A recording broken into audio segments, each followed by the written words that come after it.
நம்ம இன்றைக்கி ஆலு பரோட்டா பண்ணக்கூடிய ஸ்டஃபிங் எப்படி பண்ணலான்னு பார்க்கலாம். அதுக்கு முதல்ல ஒரு குக்கரில் ஒரு 2 உருளைக்கிழங்கு எடுத்து வேக வச்சு தனியாக வச்சுக்கிடலாம். குக்கர்லனா உருளைக்கிழங்கு முங்க அளவுக்கு தண்ணி வச்சா போதும். நம்ம இப்போ குக்கரில் 2 உருளைக்கிழங்கு வேகப்பட்டிருக்கோம். ஒரு 3 விசில் வந்தோடனே நம்ம குக்கரை ஆஃப் பண்ணிடலாம். நம்ம இப்போது குக்கரில் உருளைக்கிழங்கு அவிக்க போட்டிருந்தோம். அது மொத்தம் 3 விசில் வந்தோடனே ஆஃப் பண்ணி ஒரு ½ அன் ஹவர் கழித்து நம்ம இப்போ ஓப்பன் பண்ணி பார்க்க போகிறோம் உருளைக்கிழங்கு நல்லா வெந்துட்டா இல்லையான்னு.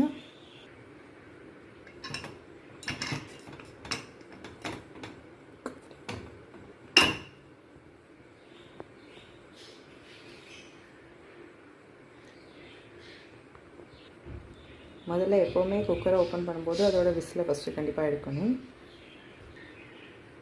நம்ம இப்போ குக்கரை ஓப்பன் பண்ணி பார்த்துக்கலாம். பொட்டேட்டோ நல்லா வெந்துருச்சு. இப்போ இந்த 2 உருளைக்கிழங்கையும் நம்ம தனியாக ஒரு பிளேட்டில் எடுத்து வச்சிடலாம். இப்போ நம்ம 2 உருளைக்கிழங்கையும் தனியாக ஒரு பிளேட்டில் எடுத்து வச்சாச்சு. இப்போ நம்ம இந்த ஒவ்வொரு உருளைக்கிழங்கையும் 4 பீஸாக வெட்டிடலாம். அப்போ தான் நம்மளுக்கு சுடாது, தொலி உரிக்க கொஞ்சம் ஈஸியாக இருக்கும்.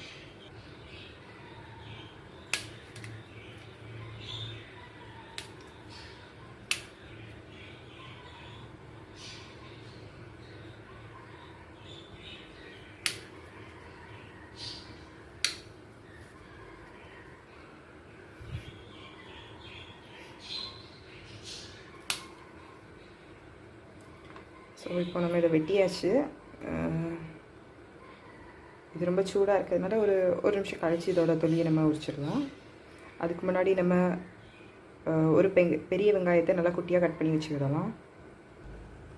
இப்போ நான் இந்த கிண்ணத்தில் ஒரு பெரிய வெங்காயம் வெட்டி வச்சுருக்கேன், ஒரு மீடியம் சைஸ் பெரிய வெங்காயம். இப்போ இந்த பெரிய வெங்காயத்தை நான் இந்த மிக்ஸி பவுலில் மாற்றிடுவேன். இப்போ நான் இது கூட கொஞ்சமாக புதினா சேர்க்க போகிறேன். கிட்டத்தட்ட நம்ம தாளிக்கிறதுக்கு யூஸ் பண்ணுவோம்ல, ஒரு கருவேப்பிலை அந்த அளவுக்குள்ள புதினா, அதே அளவு கொஞ்சமாக கொத்தமல்லி இலை, ரெண்டையும் சேர்த்தாச்சு. இப்போ நம்ம இது கூட ஒரு ½ டீஸ்பூன் உப்பு, ½ டீஸ்பூன் வத்தல், அப்புறம் ½ டீஸ்பூன் கரம் மசாலா பவுடர், இந்த 3 பவுடரையும் இந்த கிண்ணத்தில் நம்ம எடுத்து வச்சுருக்கோம். இந்த வெங்காயம், கொத்தமல்லி, புதினா இது கூட இதையும் நம்ம இப்போ சேர்த்துட்டு அடுத்தால நம்ம அவிச்சு வச்சுருக்க உருளைக்கிழங்கு எடுத்து நல்லா ஸ்மாஷ் பண்ணி இதில் போடுறோம். இப்போ நம்ம அவிச்சு வச்ச உருளைக்கிழங்கு துளி உரிச்சு வச்சாச்சு. இதை ஒரு கிண்ணம் ஏதாவது யூஸ் பண்ணி ஈஸியாக ஸ்மாஷ் பண்ணிடலாம்.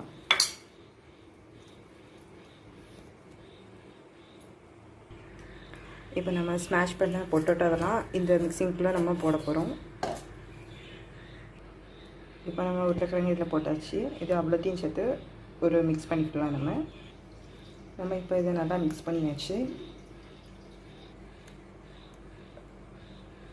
நம்ம இப்போ இதை சைடில் எடுத்து வச்சுட்டு நம்ம இப்போ சப்பாத்தி மாவு ரெடி பண்ண ஆரம்பிச்சிடலாம். நம்ம சப்பாத்தி மாவும் இப்போ ரெடியாக இருக்குது. இப்போது நம்ம நார்மல் சப்பாத்திக்கு பண்ணாத மாதிரி குட்டி குட்டியாக இல்லாமல் அதை விட கொஞ்சம் பெருசாக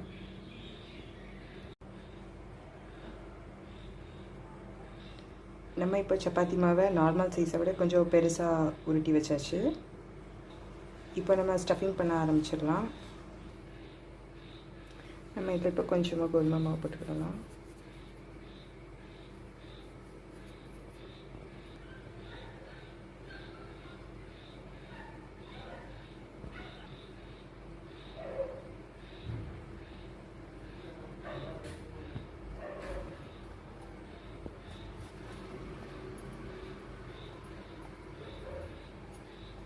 நம்ம இப்படி இதுலேயே வச்சு லைட்டாக ப்ரெஸ் பண்ணால் அது கொஞ்சம் ரவுண்ட் ஷேப்பில் வந்துடும். அதுக்கப்புறம் இதில் ஈஸியாக ஸ்டஃபிங் பண்ணிக்கலாம். நம்ம இப்போது மேஷ் பண்ணி வச்சுருக்க பொட்டேட்டோலாம் ரெடி பண்ணியாச்சு. இப்போது நம்ம ஸ்டஃப் பண்ண சப்பாத்தி மாவு ரெடி. இதை ரவுண்டாக நம்ம உருட்டணும்.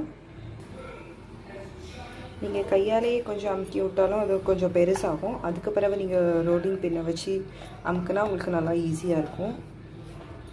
ஆனால் ரொம்ப ஒல்லியாகவும் பண்ணிடக்கூடாது இதை. ஏன்னா உள்ளே வச்சுருக்க ஸ்டஃப் அப்படியே இருக்கணும். இப்போ பார்த்தீங்கன்னா கொஞ்சம் கொஞ்சம் வெளியே தெரிய ஆரம்பிக்கும் இந்த ஸ்டஃப்லாம். ஸோ இந்த மாதிரி ரோலிங் பின்னை வச்சு லைட்டாக ஒரு டைம் மட்டும் ரோல் பண்ண மாதிரி பண்ணணும். இப்போ நம்ம சப்பாத்தியை உருட்டியாச்சு. நம்ம அந்த வெளியே உள்ள இதெல்லாம் நல்லா அதில் தெரியும், உள்ள ஸ்டஃப் பண்ணதெல்லாம் வெளியே தெரிய ஆரம்பிக்கும். இந்த திக்னஸில் நம்ம அடுப்பில் போட்டு எடுத்துடணும். இதை விட நைஸானா அது பிஞ்சு போயிடும். இப்போ அடுப்பில் நம்ம ஒரு தோசைக்கல்லை வச்சாச்சு. இப்போ நம்ம ரோல் பண்ண சப்பாத்தியை அடுப்பில் போட்டாச்சு. கொஞ்சம் ஒரு சைடு இப்போ ஓரளவு ஒரு சைடு நல்லா வெந்துருச்சு.